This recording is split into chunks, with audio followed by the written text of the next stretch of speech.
What's up, ladies and gentlemen? Welcome to episode 41 of Thick and Thin with LB and Duty. Duty is here, but LB is not. He is working, unfortunately. But lucky for us, we have some guests on the show.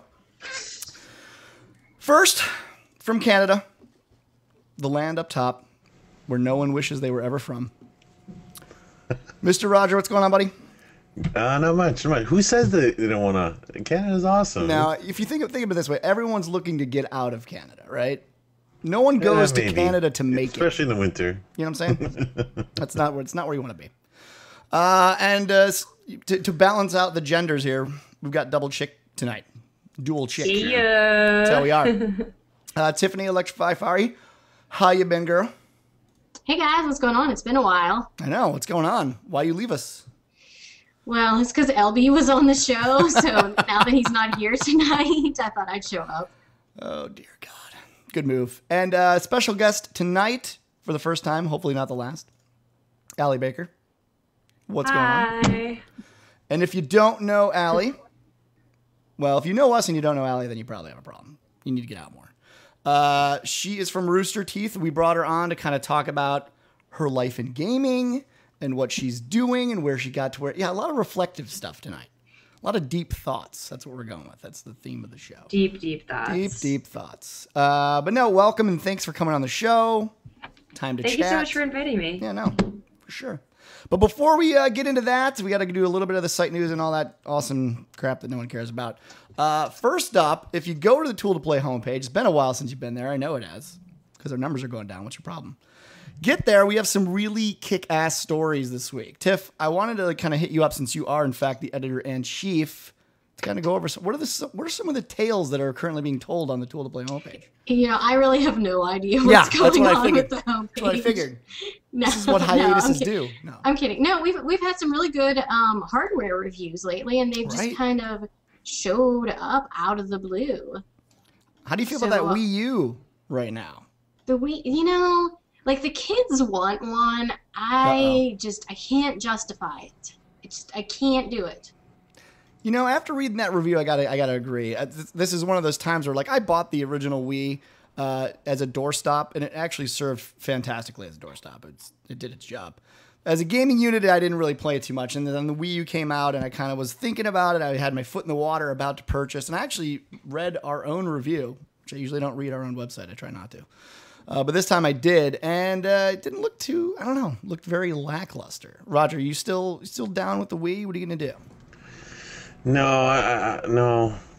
The only reason I wanted it is because it was new. You know, it was a new console. It's supposed to be more powerful than the Xbox and PlayStation. But after reading the reviews and seeing all the games, it doesn't seem like it has the same niche that the Wii had. Like, there's more buttons and there's less like standing and jumping around like a lunatic. Stuff. I don't see it catching on as much as the original Wii, but we'll see. Who knows? Where are you at with it, Allie? How do you feel? I definitely agree with that. I think that they're going after a different market, and it was very confusing originally. And I think one of the big mistakes that they made was changing the name so that it was the same name, but then adding the U at the end. Couldn't agree more. Which kind of made it confusing to what their original audience was, which was families and the older generation. And a lot of people I found just from when I was working at GameStop in college is that people would come up to me and be like, oh, so this Wii U device, how do I install it on my Wii? And it's like $300. I can't afford that for an extension piece. And a lot of people don't realize, like, when it first was announced, that it was an entirely different system altogether. And I mean, I think it's great. The Zombie U looks really great in my opinion, and it definitely has a lot of potential as a toilet seat gaming device. But I don't know. I think a lot of people have lost a lot of faith in Nintendo with just the way that they've been choosing to go about their marketing strategies. Yeah, we talked about it. It's funny bringing it up because last week we had the same thought process, which was they called it the Wii U and no one knew it was a new system. I mean, I talked to people that, and I try to pretend that I keep the pulse of the gaming industry at my fingertips. But for someone who isn't me, they had no freaking clue. They were like, "What is this? This is a new system. How do I plug this into my current Wii?" And I think that kind of really killed them. And then obviously flipping the market around and trying to now get back to like hardcore gamers. I think the hardcore gamers just kind of ignored it. They're like, it's half in. They're like, what is this? Yeah, Please. come on. Get a PC or something. Yeah, well, and I think they really missed the mark too with just the launch advertising. Like, yeah, who launches a console on a Sunday? That is really weird, huh? That's a shame. And I heard like you can go out and just grab one whenever you want. Like you just kind of, it's not like they're, you can't keep them in stock or anything. Like if you want to go buy a Wii U, go get one. They sell them at like McDonald's at a drive-thru now. It's part of a Happy Meal. It's insane. So yeah, but it's a cool review. Go check it out regardless. Maybe if you want to give Nintendo one more shot, you can. I don't care. I don't even know if they have I heard they don't even have online capability with that. That's the new news. They have online. I just made that up. Really confusing. I just made that up. I don't even think the Wii's come with Ethernet connectors. I think it's all Wi-Fi. Really? See, this thing nobody even knows. Yeah, no one knows anything. Like here we are. I mean, we're pretty up to date on gaming news, and we have no idea. Yeah. Yeah. Makes me sad. I mean, the one thing that I will say is that the actual interface itself on the controller is, I mean, I only got a chance to play Zombie U when I was at PAX Prime this summer, and it's really cool how they utilize it. Like they're very inventive and intuitive with the controls and being able to pick it up and like scan the area. And yeah, that's. I mean, cool. I can only imagine how that would translate for Batman, but to take a console that was originally geared towards like families and kids, and then be like, hey, Wii U, we're gonna do polar opposite, and you have to pay another $300 right. bucks. Like, yeah, it's super it's just too much now. of a leap. Yeah, it really is. But I will agree, toilet seat gaming, one of my favorite things to do in this life. That's what I get all my gaming done on the toilet. It's fantastic. So I could see. I don't know what I did. Yeah, you actually iPhones, had to like just go to the bathroom at one point in your life, which is terrifying. Now you have a friend every time you go. It's like bringing a partner. It's great. Tiff, you probably know this too, is just like every time you check Twitter, like, do you ever think in the back of your head for a second, like, I wonder if they tweeted that on the toilet? Oh my God, I was just thinking that the other day. As I was tweeting from the toilet, I was like, I wonder how many people actually do this. We all do it. Like this crazy high number. I feel like at least 50% of tweets are from people on the toilet. Yeah, I think that's probably true.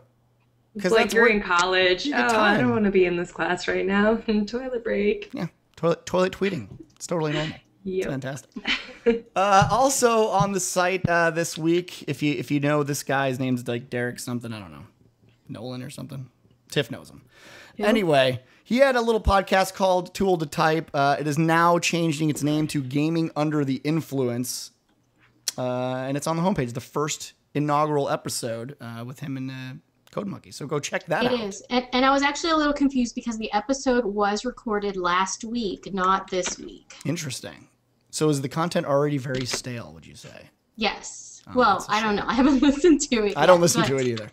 But I was kind of confused because it looked like it was a new episode talking about this week's gaming news, and it's actually from last week. Ah, gotcha. So yeah, go check that out. Do you know if they changed format or anything, or is it still the same good old show? I would guess it's the same format, just a different name. Though if Derek's still in the chat, he could probably answer that. I think it's the same format. I think, but to make sure everyone knows, you have to get the new feed if you haven't already done so. So if you're looking for a feed and you're wondering where Tool to Type is, it's a new feed now. So you're gonna have to go resubscribe to that. So yeah, go do that. But with that, let's move on. Let's do, unless you want to talk about the Halo show. Do you want to do that, Roger? You want to give a little shout out of what you're doing?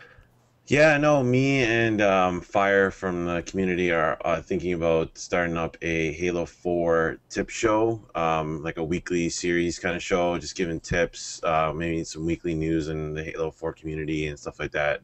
It's still in the works, but we should be getting rolling by the start of next year, or early next year. Yeah, you think so? So keep an eye out for I have a feeling you guys will actually not put this together. No, we will. I'm doing this as a challenge to you. I'm trying to help you. I'm trying to motivate you right now. But I hope that the show actually comes to fruition. I hope you get some skilled people to actually teach you how to play. Is that what the show's about? Yeah. Like tips, anything that'll help out the Halo player. And so we'll see. I'm cool with that. Yeah. But with that, let's move right on. Like I said before, Allie is now a part of Roosterteeth. If you don't know what that is, speaking of Halo. Yeah, right? That's a good segue. You probably heard of it. I don't know, maybe. But before we get into how you got there, let's start at the very beginning. We're going back to when you were a young lass. How exactly did you get into gaming in the first place? That's my first question for you. Oh, man. I mean, just being an only child, and there's a huge generational gap between me and my parents. My dad is almost 80. Wow. I messed that up a while ago. I said he was a little older than he was, and my parents were really mad about that. So I'm just going to go ahead and say he's almost 80. Yeah, my dad was married twice. My mom was like 50 when she had me, like in her late 40s. And there's just a huge generational gap. And anytime that we went out to dinner to like a Bennigan's or, there's this place that I grew up by called Mason Jar. They had a Cruising Across America that I'd always run off to. Nice. But just any game I could get my hands on, like even the Crane game, that was like my thing. Like old school Crane, trying to fish out prizes? Yeah, and Wow. then I guess it just developed from there. I was always playing soccer, and I was a huge tomboy growing up, and I didn't really have a lot of like super close friends or whatnot, but that was like always kind of my escape. And then in middle school and high school, that became huge for me. Crazy. So then, did you start more on the console? Were you more the PC? Like, how did that sort of thing come about? Because I know there's usually a divide there. Someone starts at one point and then moves around. But where'd you start? Absolutely. I started on PC.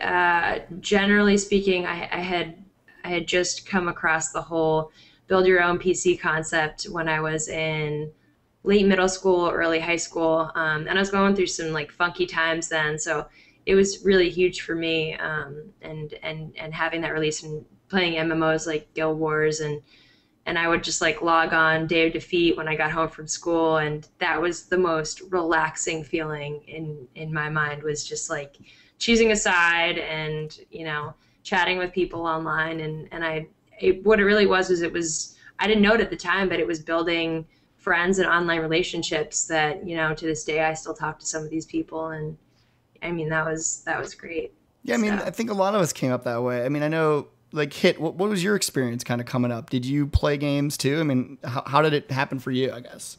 Kind of go around the board a little bit, maybe. Yeah, no, I started as a young lad. Lad. I think it started off with like Atari and the NES I got for Christmas as a kid. And then just every few years when the new consoles came out, I kept getting them and kept playing them. Game Boy, NES, Genesis. Worked my way up to where I'm at now. So you were the console kind of guy. You came from that. Are you not really the PC side? Yeah, I've only really just started getting into PC stuff in the last maybe like 10 years or so as I've grown up more.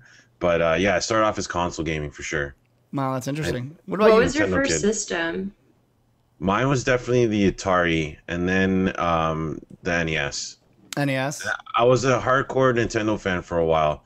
That's why I'm a little disappointed with the way Nintendo's gone now. But definitely hardcore Nintendo. And then now I'm Microsoft, PlayStation, Right. that kind of stuff. What about you, Tiff? Where'd you come from? Your history. I came from my mom and my dad. Right. They had you gaming in the womb. Is that what you're telling me now? No. Actually, I really didn't get into video gaming until I was an adult. Really? Really, I'm a late bloomer. That's what believe they say. It or not. There's nothing wrong with that. So when did that kind of start for you? Like my brother would play video games, and we had an Atari when that came out, but I just never really maintained my attention. Growing up, I was always outside a lot more, and Oh, you had a life. Oh, I did. I How about played that? How about sports that? and Whoa. all that fun stuff. So yeah, I was definitely a late bloomer. Wasn't until probably like 10 years ago that I really started getting into, maybe even less than that, that I really started getting into video gaming. And my first console that I actually bought myself was the Black Xbox. Wow. Old school, the 180 as it's called now. Is that what they call it? Elite. The Elite, yeah. Nice. Wow, that's interesting. Elite. I started off in PC as well. I mean, I was the uber geek who built his own stuff too. But I also, because I'm so old and decrepit, I started off with the Atari. So really it went to this weird like started off at Atari, then kind of from there got the NES. But when I was done with that, right before college, bought my first PC, or actually built my first PC, and just just the building of the PC for me was like, this shit is amazing. Why doesn't everybody do this? Then started playing like Sims and all these nerdy games, and that was it for me. I didn't even really know what a PC was until I was graduating from college. Wow, that's crazy. Yeah, I had a word processor that I did papers on in college. Hell yeah, girl. Yeah. So, I didn't even own a computer probably until I graduated. Wow. Well, so from there, I guess, how did it turn into, and I'll go back to you, Allie, how did it turn into a career? When did you say to yourself, like, this is awesome, I want to make money doing this, and I want to just make this a career? How did that kind of come about? Well, this sounds so cheesy. It was never for me like, I want to make money doing this. Right. Like, shoot, like, how can I make more money? For me, I grew up and I was playing a lot of soccer, and so we'd travel in the car and I'd have my DS, I started with the Sega Game Gear, but it all came back to, my sophomore year of college. I failed out, stay in school. Right. But I wasn't doing so well. I had gone for a soccer scholarship. I was playing Division I, and I think I had kind of gotten into the whole college experience for the wrong reasons. I was doing it to keep my parents happy. I didn't really know what it was that I wanted for myself. And I dropped out, and then I was sitting at home one day, like just miserable, college dropout, that whole thing, right. Working at Blockbuster, paint's all over the floor, and on comes G4. And I'm watching, Adam Sessler and Morgan Webb and Olivia Munn and Kevin Pereira. And I was just sitting there and I was like, I love games more than these. Like, I can't help but think that I feel more passionate towards this than these people maybe. And right. I want to put my effort towards this. Like, I might not ever do it, but I sure as hell have to try. And I've already, kind of failed out and done whatever. I might as well go after this. And so I don't know. I reapplied and changed my major. And, so you went back? Yeah. Oh, wow. It's crazy. Most people, once they kind of once they go that route and they don't know what they're going to do, they usually don't get back to college. So that's pretty interesting. They actually made it all the way back. That's not easy. Yeah. I know. It was rough. I lost my car in a flash flood. What? So, yes. Wait, I have to hear this story. How do you lose a car in a flash flood exactly? There was a river on campus that was flowing right directly near the parking lot. And I love University of Hartford, but I lost my car. Wow. And I wasn't reimbursed for it. So that kind of sucked. Wow. So you go to college, you decide like this is what you kind of want to do. So you were in college, you knew this is what you wanted to do. This was something you were actually actively pursuing. Because it was something that I was genuinely passionate about, and I feel like, everyone here, like, we're so lucky that we're doing something that we really love, and it was something I was like, I would rather spend the rest of my life chasing after something that I love, and at least knowing that I'm fulfilling something that I enjoy and I'm doing for myself, rather than trying to appease other people and working a 9-to-5 somewhere where I'm probably just not going to be happy. And that's, why I was working at Blockbuster. And even throughout college, I worked at GameStop, is because people would just come in and I could have civilized conversations with random customers, and it was awesome. I felt great. Yeah, I think that's a lot of us here too. We all have full-time jobs. Derek has a full-time job. Tiff has a full-time job, but we do this just because that's what we want to do. And Roger, even you ran home just to do the show because you love gaming so much, right, buddy? Yeah, definitely. You can't handle it. This is all you want to do, right? Yeah. He's not as pretty though. Roger's not as pretty. No, definitely not. No. I don't think you're giving him enough credit. He's cute, I put him in my pocket if I could. He's cute. Would you put him in a Pokeball? I would. I'd put him in a Pokeball. I choose you, Roger. Thanks. But I mean, that's the thing I think about just the gaming industry. If you love it, if you love games, if you grew up doing it, it's really all you want to do. I mean, I always wanted to be involved in video games from the time I got my hands on an Atari, from the time that I played Mario, from the time that I, got my first Xbox. I was like, this is fun. This is what I want to talk about. So I totally feel you there. So how did it kind of parlay then into Rooster Teeth? How did that come about? Man, I mean, last year I did an internship. I was really lucky. A lot of it was just the work that I did with the Frag Dolls and being able to go to such amazing events and network and meet people. And that's actually how I met Roger and Tiff, was just through like PAX and working events. But I got an awesome opportunity to work for G4 at XPlay. And after that, like I had worked with Nerdist and the Indoor Kids podcast, and it kind of like reminded me of why I wanted to do it, was kind of to make people laugh and the whole entertainment aspect and jokes and funny stuff. And growing up watching CKY and Derek Comedy and Dutch West and Stella, and that whole thing. And that's how I fell into the Rooster Teeth community. I went to RTX, and I mean, they're always looking for personalities, but I kind of hit it off. And then I did E3 with Jack from Achievement Hunter, and I don't know, it just kind of happened, but it's been really awesome. That is pretty cool. And Tiff, what was your question you wanted to ask about the show itself? Yes, I was wondering about, well, we haven't even talked about what the show is yet. Let's go with that. Go ahead. Okay. So, Allie, can you tell us a little bit about the new video, I guess we'd call it a video series from Rooster Teeth called The Gauntlet?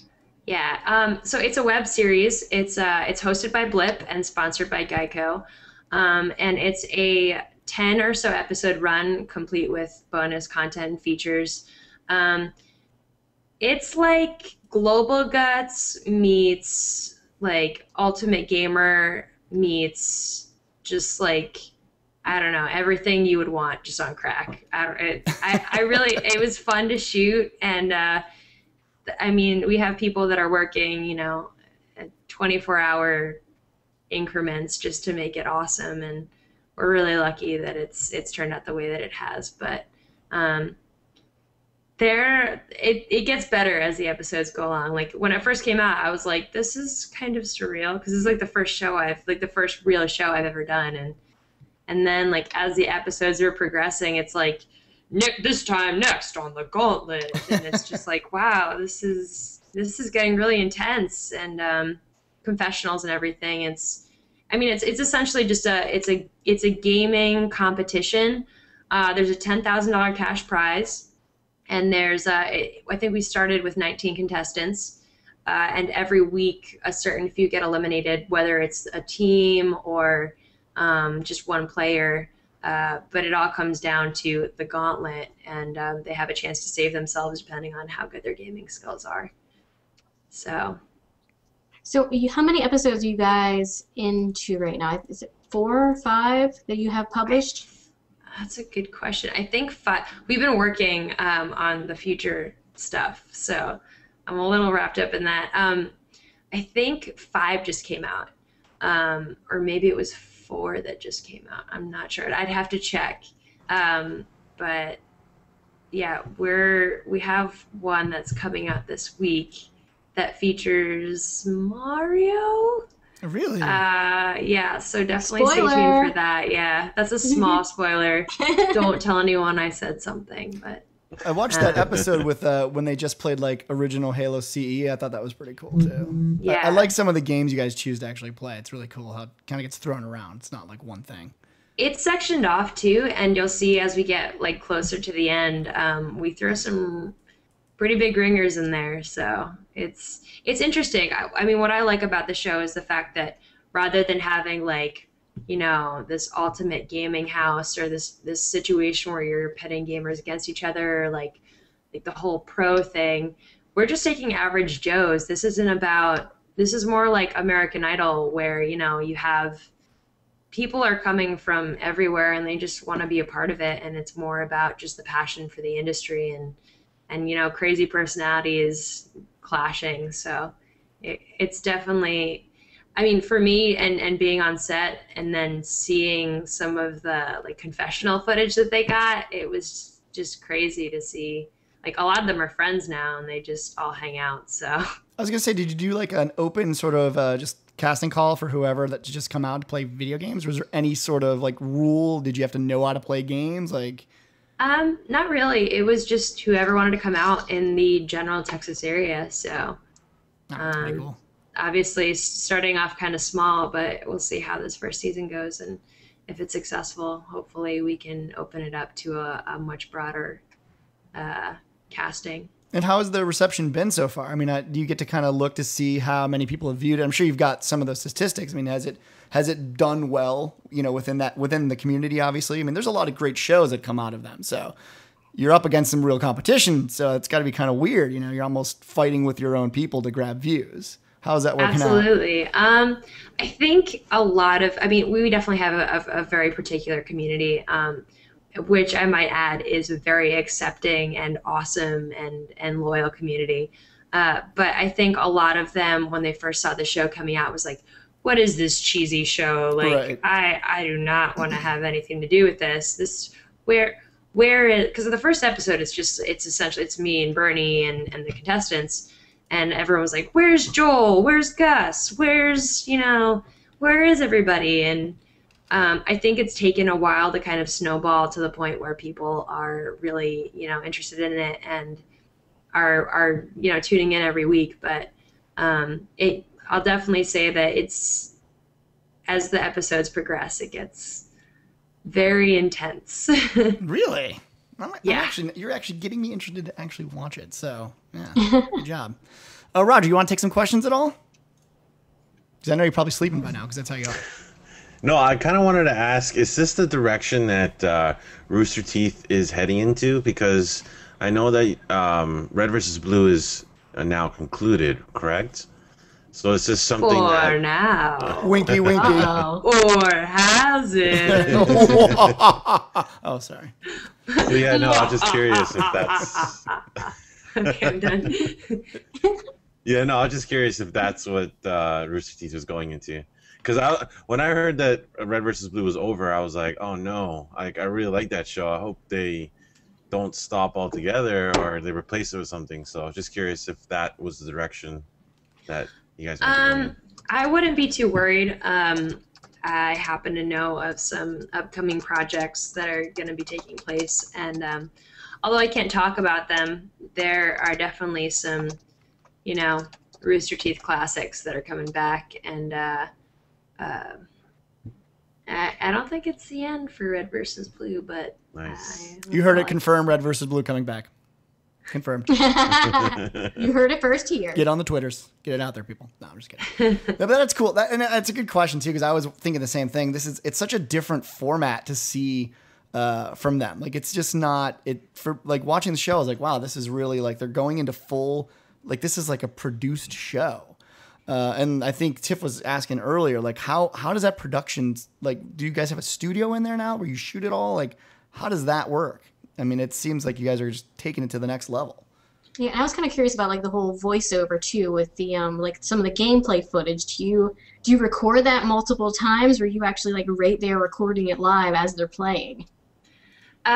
Typically, it depends. A lot of it was just like watching it and being there, and then like we ended up going back. But I don't know. It's as in terms of production. I think what made this production different was the fact that it was sponsored by Geico, and they had this whole like kind of idea and blip, and we were very lucky that they jumped on board and kind of wanted to back this whole project. So it's definitely different in terms of that. And then the voiceovers we've been doing more in post-production. So it's just kind of, we record it kind of on the fly, and it's all in one take, and it's more reactional rather than scripted. However, it's all after it's been kind of, you know, edited together into one quick sequence. Because otherwise that would be kind of difficult because we can't, with the way that we recorded all the footage of the different consoles and each one, there's no way to like cut and splice VO that was like for each. I don't know. Right. It's weird. It's complicated. That's pretty cool. Does that make sense? No, it does. It Yeah. does. Yeah. It was just kind of interesting to hear how all that is created. And so Yeah. the studio is there, right? Like it's actually kind of right at work. You guys do it all straight there, or is it? Yeah, we actually for this production we rented out the San Marcos Theater, the Texas Amphitheater, which was awesome. I didn't get a chance to see the place until we rolled in for the first day of production, but it was a great venue, and we were lucky to be there. And I don't know, what interests me, and the fact that you brought this up, is the way that we chose to film everything. And to me, it makes sense, but just in terms of like being at live events, for example, like MLG, where you have each different console, and there's a stream that's feeding directly from that.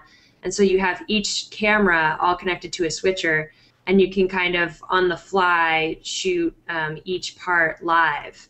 And cool. Instead of doing that and having like one single stream or one single like edit that you would have and you would just like kind of look at, we did it from the perspective where we, instead of streaming everything, we just recorded everything manually. And so when we finished filming, it was like, all right, well, now we have, you know, hours upon hours of footage.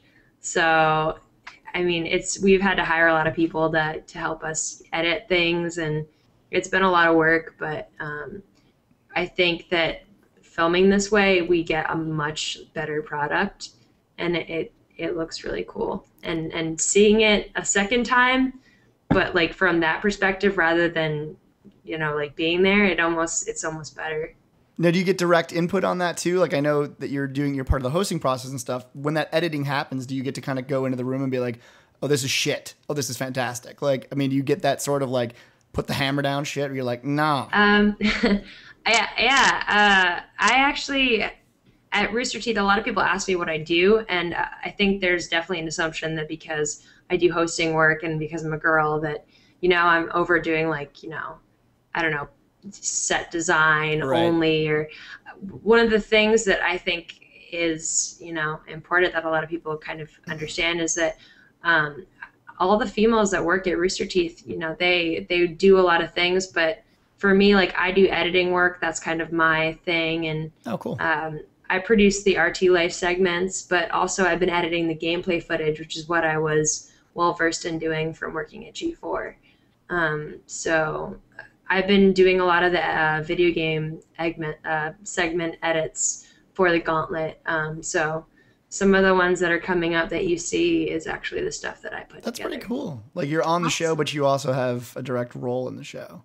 And it's funny you mentioned the whole girl thing, because we had this as a question, because we have to. I was actually going to ask you and you can, and you can see in chat already the testosterone and what it can do to yeah. So Alec, do you like My Little Pony games, and you play Barbie Princess? Okay, so I just want you to know right now, Tiff, my favorite game is Hello Kitty Island Adventure. You can add me right now. My username is Oh my god, Allie. I'm going to add you right now. Okay, we should play. I love that you're both into fashion. Say that. It's fantastic. We're both T. Rogers so on there. T. Roger, awesome. what's your Hello handle on there? Exactly. It's so bad. So Hello yes. Kitty Online. So yes. So what is it like with the stigma, I guess, of being the girl gamer? Do you get the question of like, do you actually do stuff there, or do they just doll you up and put you in front of a camera? I mean, how is that question usually? I think that's been one of the hardest things about. I mean, just after working in LA and that whole like pressure and that whole stigma that everyone wants you to mold in this cookie cutter image.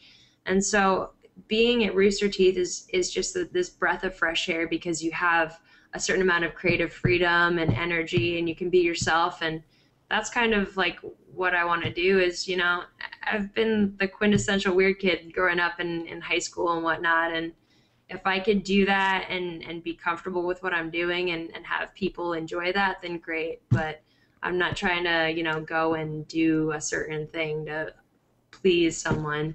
But one of the things that I have noticed from working there is that, the girls kind of get this rep as like, oh, what is she doing? I see what she's wearing. She looks nice. She probably doesn't do anything. What did you hire her for? And it's like, yeah, like I went to college for, television production.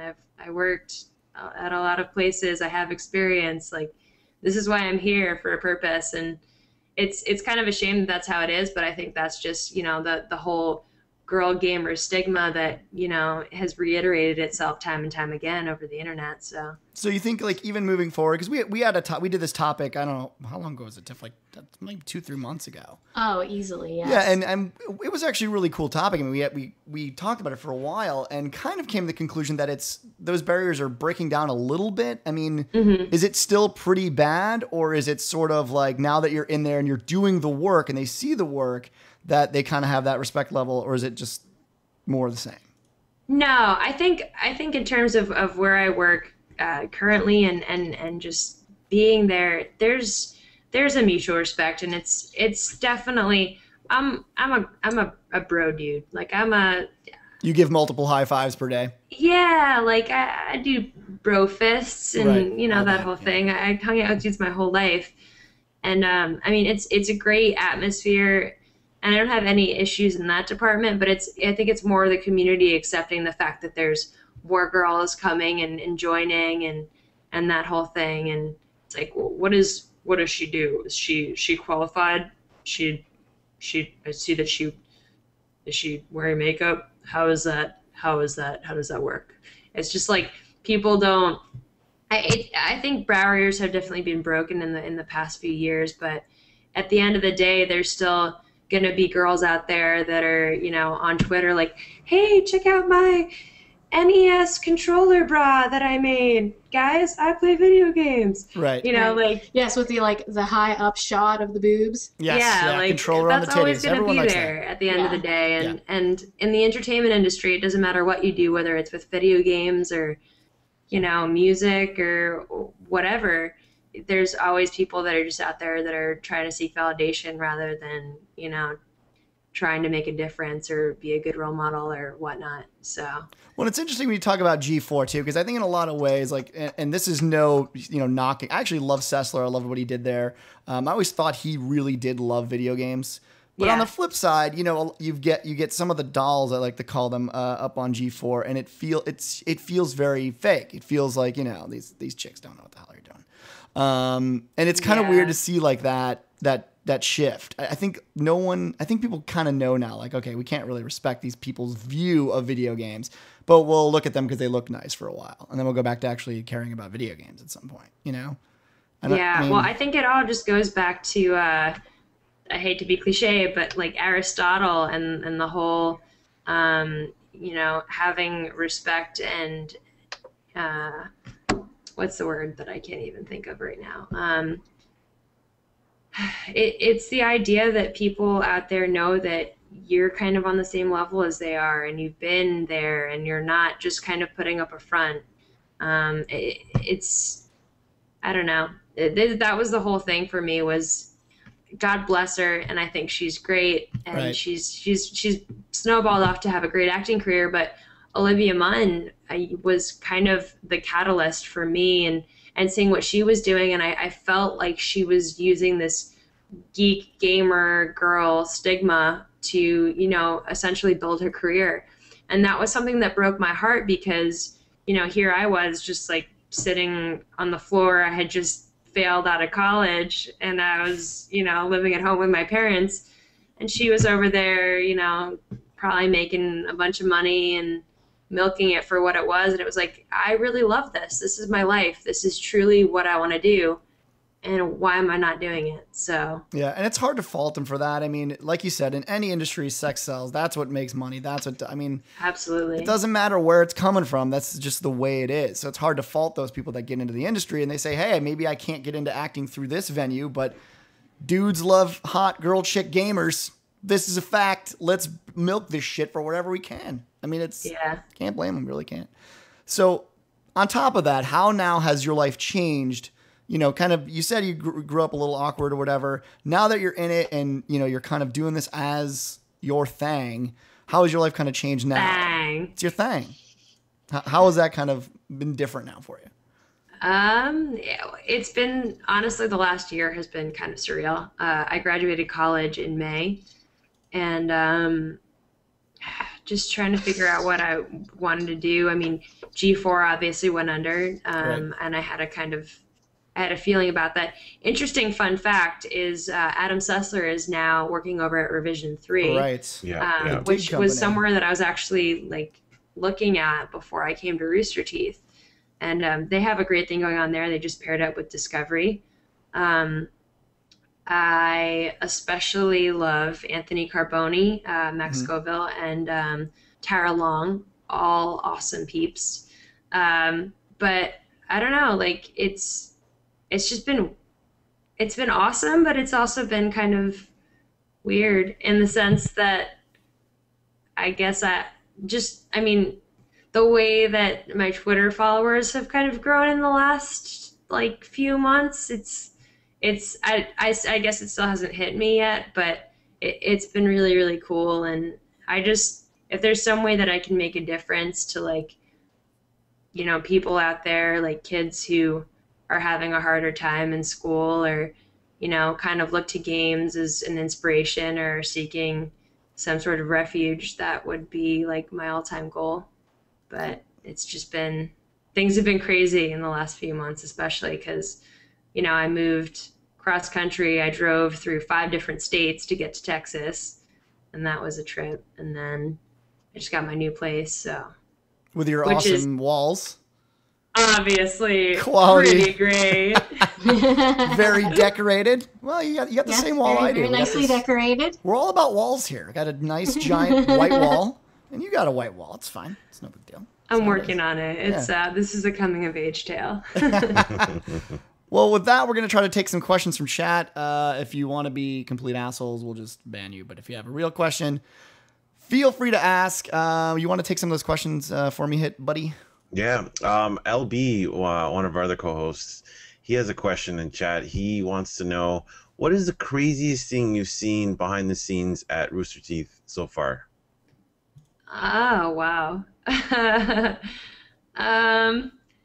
have to say, coming to Texas and seeing just the amount of meat that these guys eat is ridiculous. Like, really? I can't even, I'll just walk. I mean, today, for example, I walked into the main building during lunch. We just had barbecue. It was just sitting out. Everyone was just like mawing down. I was like, what the hell? Like, I've had to change my entire diet since moving here. Before I was here, I considered myself somewhat vegetarian. No bueno, not anymore. Because you can't live in Texas and not eat meat. Good. That's what I like to hear. Everyone should eat meat. It's fantastic. Got any other ones for me here, Hit? I had a personal question, actually. Ooh, I don't know if I haven't really researched this one, but have you played in any of the Roosterteeth Halo what's it called? Achievement Pig? Have you played any of those? No. I want to see that.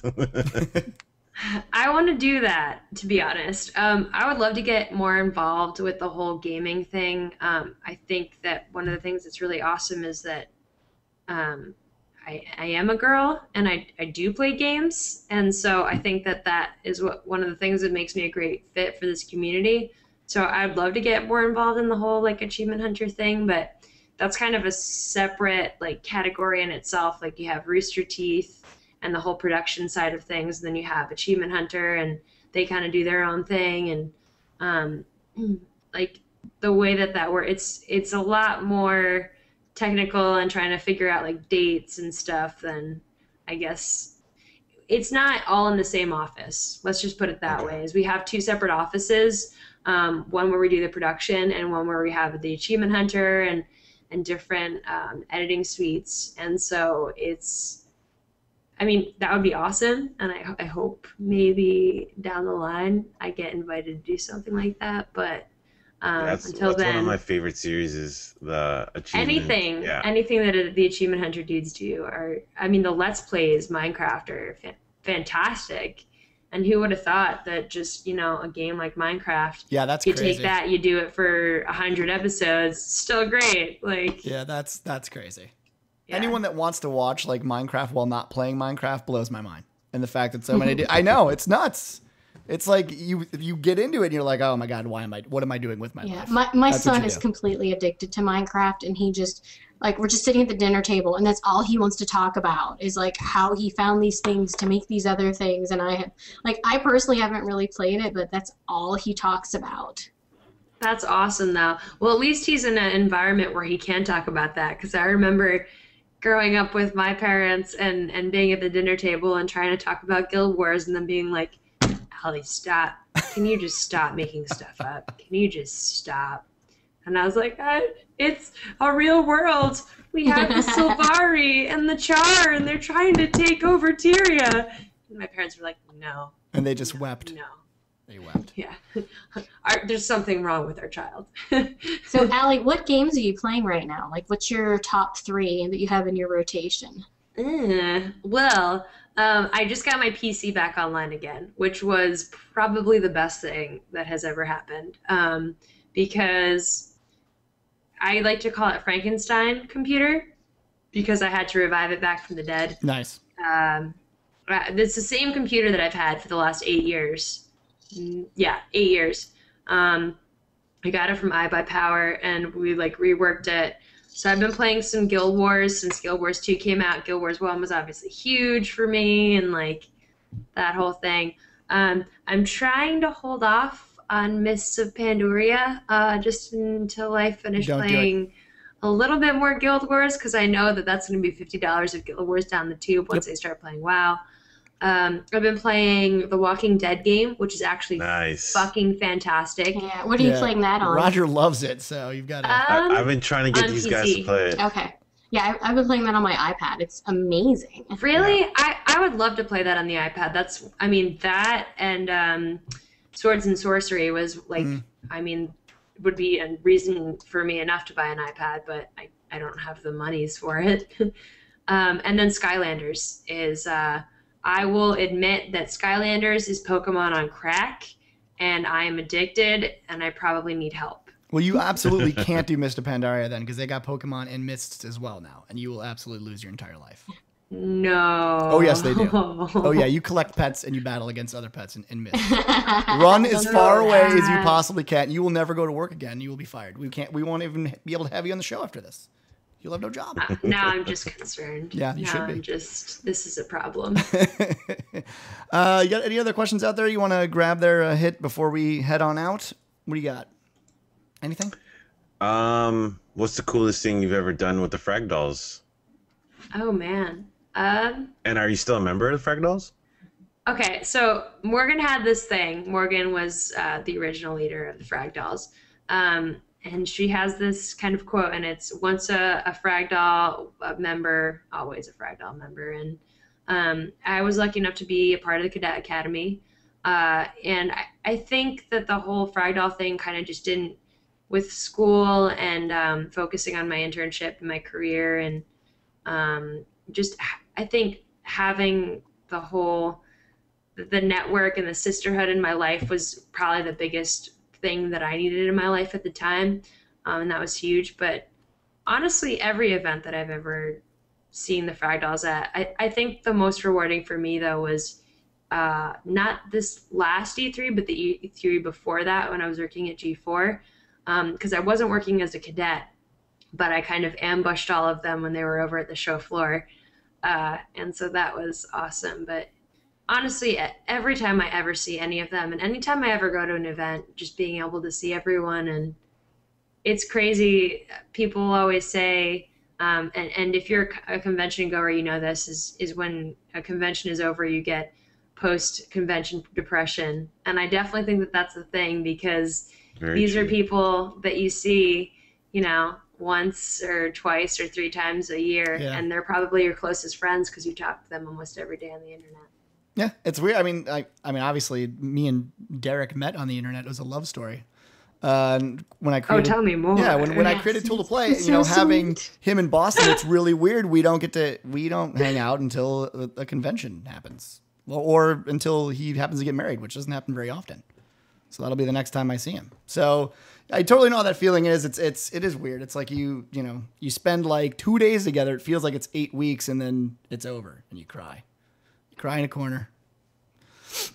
Cry every time. Every day. It's one tear. One tear takes forever to fall to the ground, but when it does, it's sad. Let's take one more question that we'll get out of here because we've been here forever. LB asks, if you weren't working in this industry, what else would you do with your time? What industry would you want to work in? Man, that is hard. I don't know. I guess, I mean, I worked in retail for years. I worked at Blockbuster, I worked at GameStop, and to be honest, as much as retail sucks, it was great because I always could go home, and working part-time, I could game. Right. And I think that if you surround yourself with positive people and you're in a situation where, you're surrounded by, good vibes, it doesn't matter really where you are. I guess I'd probably still be at GameStop, to be honest. Really? Does that count? It counts. I don't know. Yeah, that counts. It's still gaming, but right. I wouldn't really mind it just because you come across the same, maybe like a family-owned video game rental store rather than GameStop. But, right, you don't like the corporate GameStop where they try to take your soul. They actually, you barter your soul for games there. It was great the first year. And then after that, it was like, how many subs and pre-orders can I ram down your throat before you leave the store? I'm actually afraid right now. Please stop. Yeah. And that kind of killed it for me. Yeah. That's one of the main reasons why I don't like going to GameStop and those places now. It's the routine. Like, do you want to pre-order? Do you want to trade any games? Don't forget to bring in more games. Do you really want me to pre-order this game, or are you just trying to save your own ass? Like, exactly. Yeah, you can't take it. None of what they say about the game can you believe. It's just like, I don't. And it sucks too because like every time I go there, like I remember, when we were even just prepping for the Gauntlet, we the whole list of games that we chose was something that we had spoke about in different production meetings and we had kind of come to conclusions of. But I was one of the people that had to go around and actually get all the games. So I went to a whole bunch of different game stores. We have Game Over Video Games in Austin. We have, there's a bunch of GameStops. There's Game Fellas, which we have out here. I've never heard of that on the East Coast. I think it's just a Texas thing.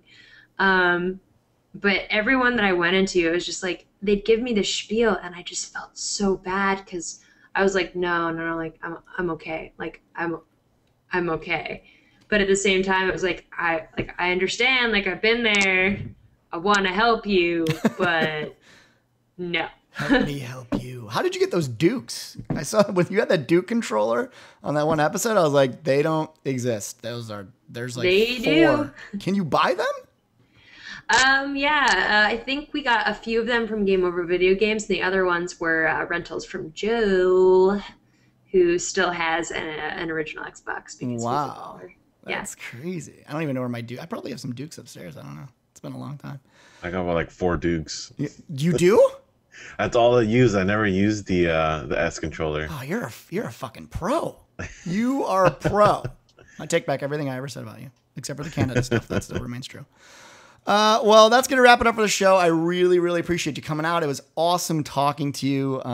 If people want to find you on the Twitters, how would they accomplish this? If people want to find me on the Twitters, they can find my handle at twitter.com/AliBakes, ALIBAKES. And it's right there below your face there. Everyone can see it. So go there, do your thing, follow, and all that stuff.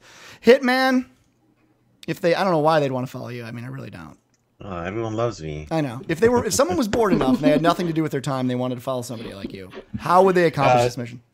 You can follow me at Twitter at i6hitman and on my gaming live stream channel at twitch.tv/i6hitman. And don't forget, pro gaming Halo from Hitman coming very soon in at least 3 to 4 years, I believe. When that will be out. Our production value is really low, so it takes us some time. Yes, it takes a while. It takes a while. And our editor-in-chief, Tiffany Electrify-Fari, where can they find you? Where's my little banner? Oh, you got it. Don't worry about it. Oh, there it is. You can find me on Twitter at Electrify, and that's a K, not a C. You damn right. Spoiler alert. Right. For whatever reason you want to follow me, probably don't really want to. You Nothing don't. going on. It's not a big deal, though. You can hit me up at Twitter at DOODIROCK. That's Dude I Rock or Duty. Doesn't really matter. I'm on Facebook. I'm everywhere. He said duty. I said Duty. Poopy. I want to change my handle to just Poopy Rock. There you go. Let's get rid of this bullshit. And with that, we will see you guys next week. We'll try to be back to the Tuesday day at around 7:30 p.m. Central.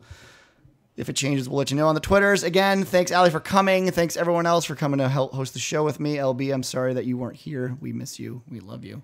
And we'll see you guys next week. Yeah, thanks for coming on, Allie. Thanks for coming on, Allie. See you guys. Yes. The love is everywhere, and so are the tears. We'll see you guys later. Peace. See you guys.